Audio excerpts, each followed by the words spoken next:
मैं बार बार कहती हूँ कि बिना फोकस किए पढ़ा जा सकता है, लेकिन बिना फोकस्ड हुए लिखा नहीं जा सकता। लिखना बहुत ही महत्वपूर्ण भूमिका प्ले करता है आपको सफलता तक पहुँचाने में। प्रैक्टिस से ही परफेक्शन आती है, इसलिए आप लोगों की प्रैक्टिस लगातार होती रहनी चाहिए। आप लोग ज़्यादा से ज़्यादा आंसर को लिखने की कोशिश करें और आप सभी आंसर लिखेंगे। मैं इस उम्मीद के साथ अपना ये प्रैक्टिस से शुरू करती हूँ। हाय एवरीवन, आई होप आप लोगों की प्रिपरेशन अच्छी चल रही होगी। आज हम प्रैक्टिस सेट 7 करेंगे, जिसमें पॉलिटिकल साइंस के इम्पोर्टेंट क्वेश्चन होंगे। और यदि आपने अभी तक हमारे चैनल पोल पाथ को सब्सक्राइब ना किया हो तो सब्सक्राइब कर लें तथा बेल आइकन को प्रेस कर लें, ताकि आपको आने वाले जो वीडियोस हैं, प्रैक्टिस सेट हैं, वो आपको मिलते रहें तथा उसकी नोटिफिकेशन भी आपके पास पहुंचती रहे। तो अभी हम शुरू करते हैं। आज का हमारा पहला क्वेश्चन है, भारत में संपत्ति के अधिकार को मूल अधिकार से एक विधिक अधिकार में संपरिवर्तित किया गया, क्योंकि इसने क्वेश्चन क्या कह रहा है कि भारत का जो मूल अधिकार, संपत्ति का अधिकार था, वो पहले मूल अधिकार था, उसको एक विधिक अधिकार में परिवर्तित कर दिया गया। ऑप्शन है इसके क्यों परिवर्तित किया गया। ऑप्शन है भ्रष्टाचार के निवारण में सरकार के हाथ बांध दिए। बी, इतने मुकदमे उत्पन्न कर दिए जिनसे न्यायपालिका पर अधिक भार पड़ गया। सी, न्यायपालिका और संसद के बीच तीव्र संघर्ष की शुरुआत कर दी। डी, जन विद्वेष को बढ़ा दिया। तो इसमें जो हमारा पहला क्वेश्चन है, यहाँ पर नंबर है 113, इसका ऑप्शन सी हो जाएगा। न्यायपालिका और संसद के बीच तीव्र संघर्ष की शुरुआत कर दी। ये जो संविधान के 44वें संविधान संशोधन 1978 द्वारा संपत्ति के अधिकार को एक विधि के अधिकार का दर्जा अनुच्छेद 300A के अंतर्गत दे दिया गया है। इस संशोधन का अर्थ था न्यायपालिका की शक्ति को विधायिका तक पहुंचाने से रोकना। इससे न्यायपालिका तथा संसद के बीच तीव्र संघर्ष भी बढ़ गए। तो ऑप्शन जो सी है, ये हमारा राइट आंसर हो जाएगा। इसको मैंने बता भी दिया क्यों राइट आंसर होगा। तो हम देखेंगे क्वेश्चन नंबर 114। सिमोन लिपसेट ने एक प्रभावी प्रतिज्ञप्ति दी थी कि जो देश जितना अधिक आर्थिक रूप से विकसित होगा, उतना ही सफल वह लोकतंत्र होगा। इस प्रतिज्ञप्ति से संकेत लेते हुए पहचानिए कि निम्नलिखित कथनों में से कौन सा एक सही नहीं है। आर्थिक विकास शिक्षा के स्तर में बढ़ोतरी के साथ निकटता से संबद्ध है, जो क्रमशः लोकतंत्र में सहायक राजनीतिक अभिव्यक्तियों को प्रोत्साहित करता है। बी, आर्थिक विकास पिरामिड के आकार के सामाजिक स्थिरीकरण को, जिसमें बहुसंख्यक निर्धन होते हैं, हीरे के आकार के सामाजिक स्थिरीकरण में परिवर्तित करता है, जहां बहुसंख्यक मध्य वर्ग हैं। जो एक पिरामिड के आकार का सामाजिक स्थिरीकरण है, जिसमें बहुसंख्यक क्या होते हैं, निर्धन होते हैं। और जो पिरामिड यानी कि त्रिकोण टाइप, तो उसमें क्या होता है कि नीचे सब निर्धन, जितना चौड़ा उसका बेस होता है, ज़्यादातर निर्धन होते हैं, फिर ऊपर नुकीला सा जाता है। इसका वो ये शो करता है कि धनी लोग बहुत कम हैं। ऊपर बिल्कुल तेज़ी से घटता जाता है उसका दायरा। और जो हीरे के आकार का सामाजिक स्थिरीकरण होता है, वहाँ क्या शो करता है कि बहुसंख्यक मध्य वर्ग है। मतलब बहुत सारे लोग उसमें मध्य वर्ग हैं, कुछ धनी लोग हैं, कुछ मध्य वर्ग हैं और कुछ निम्न वर्ग भी हैं, लेकिन जो मध्य वर्ग है वो बहुसंख्यक है। ऑप्शन सी, आर्थिक विकास सामंतवादी संरचना और भूस्वामी कुलीन वर्ग की, जो सामान्यतः लोकतंत्र विरोधी विचारधाराओं के प्रति संवेद होता है, शक्ति को कमजोर कर लोकतंत्र के उदय में सहायक होता है। डी, आर्थिक विकास विषम जातीय दिशा में राजनीतिक संगठन में सहायक होते हुए पहचान परक राजनीति को भारत जैसे देशों में लोकतंत्र का प्रमाणक बनाता है। तो इसमें आपके ऑप्शन ए, बी और सी हैं। इसमें से हमें जो है राइट आंसर वो देना है हमको। तो इसमें राइट आंसर क्या हो जाएगा? डी। पूछ क्या रहा है ये कि इस प्रतिज्ञप्ति से संकेत लेते हुए पहचानिए कि निम्नलिखित कथनों में से कौन सा एक सही नहीं है। तो जो ऊपर के 3 ए, बी और सी हैं वो हमारे तीनों सही हैं, और जो डी है ये हमारा रॉन्ग है। तो ऑप्शन हम रॉन्ग पूछ रहा है, तो यही हमारा ऑप्शन सही आंसर हो जाएगा। ऑप्शन डी हमारा आंसर हो जाएगा। जो सिमोर लिमसेट ने राजनीतिक वैधता तथा आर्थिक विकास के संदर्भ में प्रजातंत्र की आवश्यक रूपरेखा प्रस्तुत की थी, उनके अनुसार प्रजातंत्र एक मुक्त वर्ग व्यवस्था है जिसमें आर्थिक संपत्ति, पूंजीवादी अर्थव्यवस्था, उच्च स्तर का औद्योगिकरण, संपत्ति तथा शिक्षा समाहित है। ये सभी कारक एक उच्च प्रकार के प्रजातंत्र के लिए आवश्यक हैं। तो ऑप्शन डी आपका कथन जो ऑप्शन डी में दिया गया है वो गलत है, बाकी के ए, बी, सी आपके कथन सही हैं। तो ऑप्शन डी आंसर आपका हो जाएगा। अब हम देखेंगे 115 क्वेश्चन। प्रतिपुष्टि की प्रक्रिया निम्नलिखित में से किससे संबद्ध है? निर्णय निर्माण उपागम, क्लासिकी उपागम, सी व्यवस्था प्रतिमान जिसको इंग्लिश में सिस्टम पैराडाइम बोलते हैं, और डी खेल सिद्धांत। तो जो हमारी प्रतिपुष्टि की प्रक्रिया है ये किससे संबंधित है ये पूछ रहा है। ऑप्शन हमने बता दिए हैं, और ये इसके लिए ऑप्शन सी ये व्यवस्था प्रतिमान से संबंधित है। सर्वप्रथम व्यवस्था प्रतिमान डेविड ईस्टन के द्वारा विकसित किया गया था। उन्होंने राजनीति की परिभाषा मूल्यों के आधिकारिक आवंटन से की है, जो मुख्यतः राजनीतिक प्रक्रिया का एक अंग है। तो option C is the right answer. ये डेविड ईस्टन द्वारा इसका प्रतिपादन किया गया था, और प्रतिपुष्टि जो है व्यवस्था प्रतिमान से संबंधित है। अब हमारा क्वेश्चन अगला है जो 116। निर्भरता सिद्धांत ने किनके बीच निकट सहयोग पर बल दिया? जो निर्भरता सिद्धांत था, डिपेंडेंसी मॉडल या प्रिंसिपल जो बोल सकते हैं, तो ऑप्शन ए है उन्नत एवं तृतीय विश्व देशों के बीच, तृतीय विश्व देशों के बीच, सी एक क्षेत्र के देशों के बीच, डी उन्नत देशों के बीच। तो जो हमारा निर्भरता सिद्धांत था वो जो हमारे तृतीय विश्व देशों के बीच सहयोग पर बल देता है। तो निर्भरता सिद्धांत जो है वो मुख्यतः तुलनात्मक राजनीति में तृतीय विश्व के देशों, विशेषकर एशिया, अफ्रीका तथा लैटिन अमेरिका के देशों के मध्य प्रयुक्त होता है। निर्भरता सिद्धांत की संकल्पना सर्वप्रथम 1960 में लैटिन अमेरिका के देशों में प्रयोग में आई थी। तत्पश्चात यह एशिया तथा अफ्रीकी देशों तक फैल गया। तृतीय विश्व के देशों में नौ उपनिवेशवादी तरीकों से शोषण करने के तरीकों के जवाब में निर्भरता सिद्धांत उभरकर सामने आया। तो ये जो हमारा ऑप्शन 116 है इसका हो जाएगा बी, तृतीय विश्व देशों के बीच निर्भरता सिद्धांत इनके बीच जो है निकट सहयोग पर बल देता है। अब हमारा अगला क्वेश्चन है 117। पहले खंबे छूने, फर्स्ट पास्ट द पोस्ट, ये एक चुनाव की प्रणाली है। तो पहले खंबे छूने की निर्वाचन प्रणाली किसे निर्दिष्ट करती है?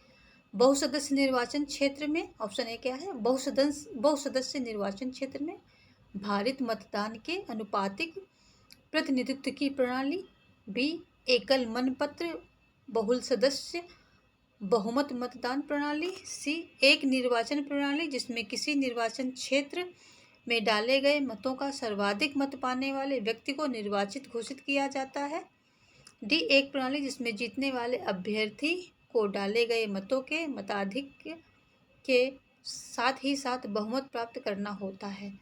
तो ये हमारा पहले खंबे छूने की प्रणाली किससे निर्दिष्ट होती है। तो आपके सामने चारों ऑप्शन है, इसमें से आपको एक सही आंसर चूज करना है।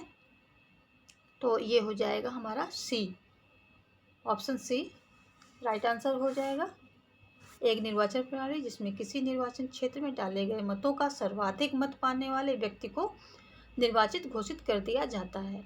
जो हमारे फर्स्ट पास द पोस्ट या पहले खंबे छूने वाली प्रणाली, इसमें यही होता है कि चाहे कितने भी कैंडिडेट मतलब खड़े हों वहाँ पर उस क्षेत्र से, लेकिन जिसको सबसे ज़्यादा मत मिलता है, चाहे वो एक ही मत से जीत रहा हो, वही विजेता घोषित कर दिया जाता है। बाकी के पीछे वाले जो होते, चाहे एक दो मत से ही पीछे हों, उन पर उनके वोट के रेशियो वगैरह इन सब पर ध्यान नहीं दिया जाता है। जो सबसे ज़्यादा मत पाता है वही विजेता घोषित हो जाता है। तो ये हमारे यहाँ जो डायरेक्ट इलेक्शन होते हैं लोकसभा वगैरह के, उसमें हमारी यही प्रणाली यूज होती है, first past the post system चुनाव का, इलेक्शन का यूज होता है। तो option C is the right answer. और इस व्यवस्था में क्या होता है कि इस व्यवस्था में बहुमत के आधार पर परिणाम घोषित किए जाते हैं। उम्मीदवार को निरपेक्ष बहुमत प्राप्त करने की आवश्यकता नहीं होती है। इस प्रकार की निर्वाचन पद्धति का प्रचलन भारत, ब्रिटिश पार्लियामेंट, यूएसए में प्रतिनिधि सभा इत्यादि में है। यह निर्वाचन की एक सरल पद्धति है जिसमें सबसे अधिक मत प्राप्त उम्मीदवार को विजयी घोषित कर दिया जाता है। इस व्यवस्था में दो दलीय पद्धति या एक दलीय प्रभुत्व वाली व्यवस्था का विकास होता है। जो इस व्यवस्था में है, तो इसमें क्या होता है, या तो दो दल उभर कर सामने आते हैं या एक दल का प्रभुत्व हो जाता है। तो जैसे अपने भारत में हमेशा एक पक्ष और विपक्ष होता है, दो दलीय व्यवस्था उभर कर सामने आई है। वैसे तो काफ़ी सारे दल हैं, बट मेन जो दो दल हैं, एक पक्ष और एक विपक्ष, वही ज़्यादातर उसमें रहते हैं, फ्रंट में रहते हैं। बाकी होने तो बहुत सारे दल हैं। अब हम देखेंगे क्वेश्चन नंबर 118। सी राइट मिल्स द्वारा अपने अध्ययन में सर्वप्रथम प्रयुक्त शब्द युग्म शक्ति अभियान किसे निर्दिष्ट करता है। ऑप्शन ए, आधुनिक समाज में मुख्य राजनीतिक, आर्थिक और सैनिक संस्थाओं को संचालित करने वाले अतिव्यापी गुट। बी, किसी भी समाज के आर्थिक रूप से शक्तिशाली वर्ग जो सभी प्रमुख क्षेत्रों में प्रत्यक्ष अथवा अप्रत्यक्ष तौर पर शक्ति को नियंत्रित करते हैं। सी, सत्ताधारी राजनीतिक शासन जो अपनी अधिकारिता के प्रयोग हेतु सभी नागरिकों पर प्रपीड़क बल के प्रयोग का अंतिम अधिकार रखता है। शासन की वे अनौपचारिक संस्थाएं जिनके पास वास्तविक शक्ति है और जो राजनीतिक प्रक्रिया में दबाव समूहों के रूप में कार्य करती हैं। तो जो हमारे इसका ऑप्शन ए हो जाएगा, आधुनिक समाज में मुख्य राजनीतिक, आर्थिक और सैनिक संस्थाओं को संचालित करने वाले अतिव्यापी गुट।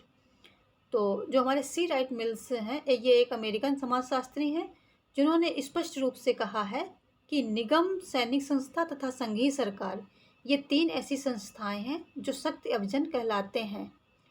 ये तीन अलग अलग विशिष्ट वर्गों का प्रतिनिधित्व करते हैं, परंतु एक साथ यह शक्ति अभियान कहलाते हैं। ये तीन अलग अलग होते हैं और अलग अलग गुटों का प्रतिनिधित्व भी करते हैं, बट इनको अगर इकट्ठा हम बोलें तो ये क्या बोले जाते हैं, शक्ति अभियान कहलाते हैं। और इनका जो है समाज के शासन संचालन में इनका काफ़ी इन्हीं का हाथ होता है। फैक्ट्री युद्ध के सामान तैयार करती है जिससे आर्थिक तथा सैन्य अभियानों के हितों की पूर्ति होती है। उसी तरह राजनीतिज्ञ जो नीतियां बनाते हैं उससे आर्थिक अभियान लाभान्वित होते हैं। ये सभी शक्ति अभियान है। तो इस तरह से आपका ऑप्शन ए इसमें राइट आंसर हो जाएगा कि शक्ति अभियान क्या है, ये किससे हैं। वो समाज के according to C Wright Mills तीन संस्थाएं हैं जो कि निगम, सैनिक संस्था तथा संघीय सरकार। ये तीनों जो हैं सामूहिक रूप से शक्ति अभियान कहलाते हैं। ये वैसे तो अलग अलग इनके गुट होते हैं, अलग अलग विशिष्ट वर्गों का प्रतिनिधित्व करते हैं, परंतु सामूहिक रूप से शक्ति अभियान कहलाते हैं। तो इसमें वही आ जाएगा कि मुख्य राजनीतिक, आर्थिक और सैनिक संस्थाओं को संचालित करने वाले अतिव्यापी गुट जो होते हैं वो शक्ति अभियान के अंतर्गत आते हैं। और अब हम देखेंगे 119। जब राइनहार्ड बेंडिक्स ने 1964 में यह मत व्यक्त किया कि जनसंख्या के बड़े भाग में आधुनिकीकरण के प्रसार में भारत यूरोपीय अनुभव से एक आश्चर्यजनक वैषम्य प्रस्तुत करता है, वे किसे निर्दिष्ट कर रहे थे? ऑप्शन ए, भारत में संसदीय लोकतंत्र की प्रकृति। बी, भारत में अद्भुत होता हुआ अभिजन जन सामान्य अंतराल। सी, भारतीय नौकरशाही की अभिजनवादी प्रकृति। डी, राष्ट्रीय आंदोलन के दौरान ग्रामीण क्षेत्रों में जन सामान्य का राजनीतिक संगठन। तो यूरोपीय अनुभव एक आश्चर्यजनक वैषम्य प्रस्तुत करता है। तो जो हमारे जब राइनहार्ड बेंडिक्स ने 1964 में यह मत व्यक्त किया था कि जनसंख्या के बड़े भाग में आधुनिकीकरण के प्रसार में भारत यूरोपीय अनुभव से एक आश्चर्यजनक वैषम्य प्रस्तुत करता है, तो वे निर्दिष्ट कर रहे थे कि जो राष्ट्रीय आंदोलन के दौरान ग्रामीण क्षेत्रों में जो हमारे गांव के एरियाज थे, जन सामान्य का राजनीतिक संगठन, जन सामान्य जो है एक राजनीतिक संगठन के रूप में संगठित हो रहा था और वो आंदोलन में अपना रोल प्ले कर रहा था या आंदोलन में खुले रूप से भाग लेकर के देश के लिए कुछ कर रहा था। तो अब हमारा जो है 120 क्वेश्चन देखेंगे। निम्नलिखित में से किसने शक्ति अभियान पद की रचना की है? तो इसको अभी हमने पढ़ा था, तो वो दूसरी तरह से पढ़ा था। अब यहाँ पर सीधा सीधा वो पूछ रहा है कि जो शक्ति अभियान युग्म है या पद है उसकी रचना किसने की है? तो हम पहले ही पढ़ चुके हैं। ऑप्शन बी, सी राइट मिल्स ने शक्ति अभियान पद की रचना की है। ये ऑप्शन बी, सी राइट मिल्स द्वारा शक्ति अभियान पद की रचना की गई है। सी राइट मिल्स अभियान या विशिष्ट, इसको ये विशिष्ट वर्ग के रूप में भी आ सकता है और शक्ति अभियान को के मतलब शक्ति अभियान भी दिया जा सकता है। तो दोनों जो हैं पद हैं हमारे या शब्द हैं उनका ध्यान रखना है।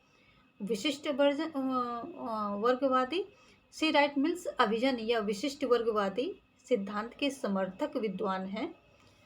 इनके मत से हर व्यवस्था में कुछ विशिष्ट वर्ग होते हैं जिनके पास सारे समाज की शक्ति का संचय हो जाता है। यह वर्ग अपनी कार्य क्षमता, बुद्धिमत्ता और क्रियाशीलता के कारण अन्य लोगों का विश्वास जीतने में सफल हो जाते हैं। इनके बाद ये अभिजन वर्ग शक्ति तथा सत्ता के स्वामी भी बन जाते हैं। तो इस तरह से सी राइट मिल्स ने इसका रचना की थी तथा उनका आशय क्या था इस शक्ति अभिजन पद से, वो भी मैंने आपको बता दिया है। तो B option is the right answer of question number 120। अब हम देखेंगे 121 नंबर, और ये क्वेश्चन हमसे क्या पूछ रहा है? निम्नलिखित सिद्धांतों में से कौन सा लोकतंत्र को जनता का शासन नहीं अपितु अल्पतंत्र के लौह कानून के रूप में मानता है? तो जो नीचे हमारे सिद्धांत दिए गए हैं इसमें कौन जनता का शासन नहीं, मतलब लोकतंत्र को जनता का शासन नहीं अपितु अल्पतंत्र के लौह कानून के रूप में मानता है? ये कहने का आशय ये है कि जो नीचे दिए गए सिद्धांत हैं उसमें कौन यह मानता है कि लोकतंत्र पूरी जनता, जितनी जनता है, पब्लिक है, उसका शासन नहीं है, बल्कि लोकतंत्र के अंदर भी कुछ ऐसे लोग, अल्पतंत्र कुछ ही लोग होते हैं जो शासन करते हैं, ये पूछना चाह रहा है। तो ऐसा मानना संभ्रांतवादियों का, जो संभ्रांतवादी हैं हमारे, संभ्रांतवादी सिद्धांत या जो संभ्रांतवादी सिद्धांत को मानने वाले हैं उनका ये कहना है। संभ्रांतवादी क्या मानता है? जो संभ्रांतवादी विचारधारा यह मानती है कि चाहे शासन का कोई भी स्वरूप क्यों ना हो, उसमें वास्तविक सत्ता एक विशेष वर्ग के हाथ में ही होती है जो उस समाज के अभिजन या संभ्रांत होते हैं। रॉबर्ट मिशल्स ने अल्पतंत्र के लौह नियम के तहत यही विचार व्यक्त किया। जो अल्पतंत्र के लौह नियम का सिद्धांत है या उसको किसने दिया था? रॉबर्ट मिसल्स ने। ये याद रखना है, रॉबर्ट मिसल्स ने ये सिद्धांत दिया था।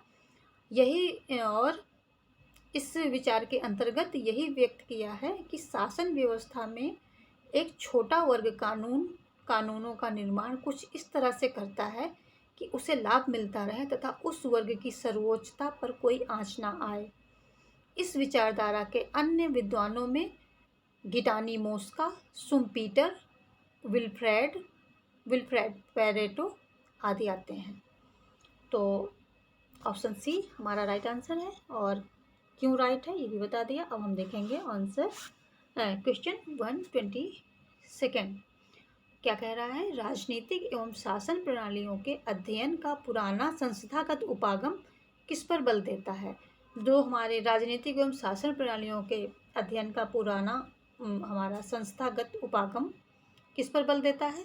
ए. शासन एवं राजनीति के औपचारिक पक्ष का अध्ययन। बी. सभी राजनीतिक गतिविधियों में अंतर्निहित सिद्धांतों की खोज। सी. नियमितताओं की ओर समाईकरणों के निर्माण की खोज। डी. क्या होना चाहिए कि विभिन्न दृष्टिकोणों को समाहित करने वाले इंद्रियातीत आदर्श। तो जो हमारा ये संस्थागत उपागम बल देता है, किस पे बल देता है? राजनीतिक एवं शासन प्रणालियों के अध्ययन का पुराना संस्थागत उपागम शासन और राजनीति के औपचारिक पक्ष का अध्ययन करता है। इसके अंतर्गत राज्य और उसकी संस्थाओं के विभिन्न कार्यों और संरचनाओं का अध्ययन किया जाता है।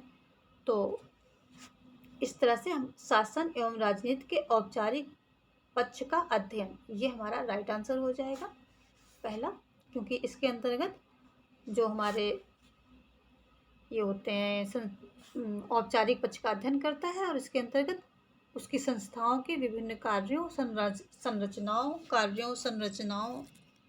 इन्हीं सब का अध्ययन किया जाता है। तो option A is the right answer. अब 123 क्वेश्चन नंबर है, लोकतंत्र को शक्ति के व्यापक वितरण के तरीके के रूप में समझना और एतद द्वारा कुछ हाथों में इसका संकेंद्रण हो जाने को रोकना कहलाता है। ऑप्शन ए बहुलवादी, बी संघवादी, सी सहभागी, डी प्रतिनिध्यात्मक। तो इसमें से कौन सा ऑप्शन सही है 123 का? 123 का हमारा ऑप्शन ए सही है, बहुलवादी। लोकतंत्र के समूह सिद्धांत या बहुलवाद के अनुसार राजनीति में विशिष्ट वर्ग की भूमिका बहुत कम रह जाती है, क्योंकि विशिष्ट वर्ग समाज पर अपनी इच्छा थोपने की स्थिति में नहीं रह जाता। इस सिद्धांत के अनुसार उदार लोकतंत्र का अर्थ है अपेक्षाकृत स्वायत्त समूहों के बीच सौदेबाजी की प्रक्रिया।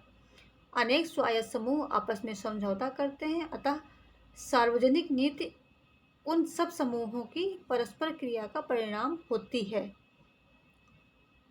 जो उससे संबंधित विषय में दिलचस्पी का दावा करते हैं।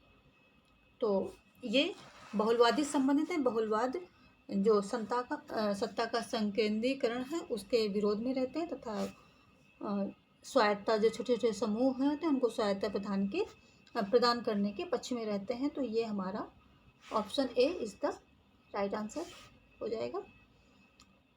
अब हम देखेंगे 124 क्वेश्चन नंबर, और निम्न में से कौन सा एक कथन चीन के संदर्भ में सही नहीं है? ऑप्शन ए सांस्कृतिक क्रांति सफल नहीं हुई, जो कि 1964 से 1974 ईस्वी के बीच में हुई थी।